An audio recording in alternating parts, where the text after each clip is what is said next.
Hello guys, today we will be glazing AMD CPUs for a school project. In this video, we will be talking about the history of AMD, the reason why it's the best option right now, and I'll be comparing Intel to them. So let's get into the video. So AMD makes CPUs. They have been in the game for a while. They mainly make x86 or x64, and they often neglect laptop users.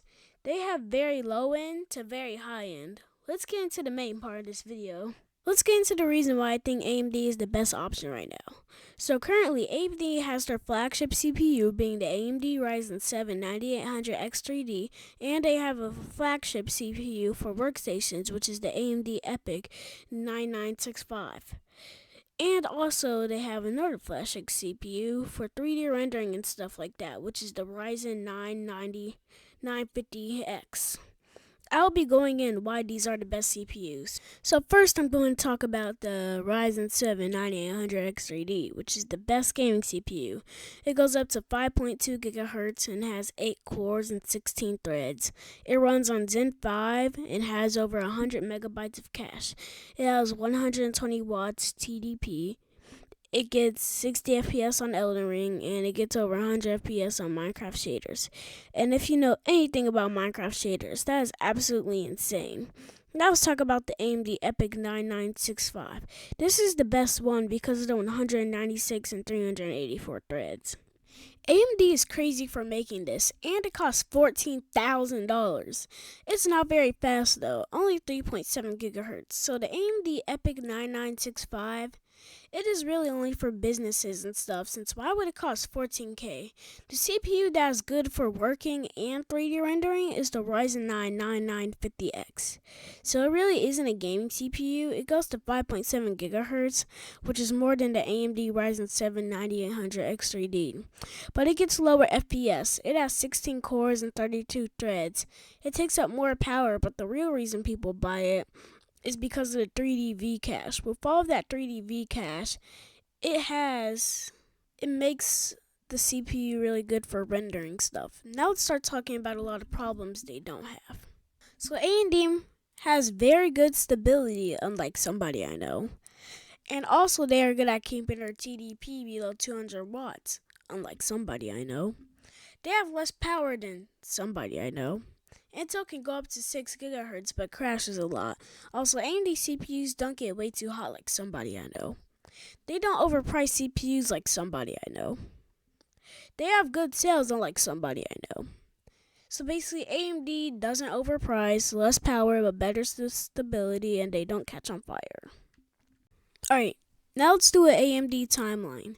The first CPU AMD ever made in 1975 was the AM9080. Basically, it was like a copy of an Intel CPU, and most of them were just like that. They made the AM29X305 in 1982. They made the AM286 in 1982. And also they had the AMX86 series, which was 1991 through 1995. And they had the K5 and K6. It gets important when we get to K7 to the present. This is when AMD started making serious CPUs. They introduced the Athlon, Sempron, Duron, and Opteron. Also, the Phenom 2, Athlon 2, and Turion 2 came out. Also, they had Bulldozer CPUs. They had Bobcat, Jaguar, and Pumbaa. No, not Pumbaa, Puma, which are all APUs. Also, AMD Jaguar powered the Xbox One. Now let's get into the best part.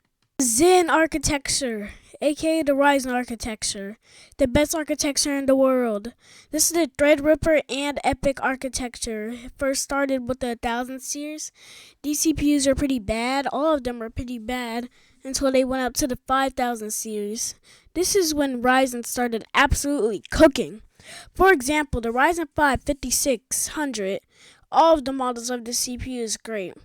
Some of the budget options, and then AM5 came out, the newest and greatest. They were cooking, and they still make AM4 CPUs to this day. So you don't need to get new RAM and another motherboard. If you want to switch, these are absolutely amazing. They have the 7000 series and the 9000 series. The The 9000 series holds the Ryzen 7 9800X3D and the Ryzen 9 9950X. Imagine if Ryzen didn't exist. It is literally the best. Bye guys, I hope you enjoyed this video. Also, please subscribe. I'm slowly getting back on track. Geometry dash reference. Also, just to clarify, before I made the script for this video, the Ryzen 9 9950X3D did not release. So at the time when I made this, it was just the Ryzen 9 9950X.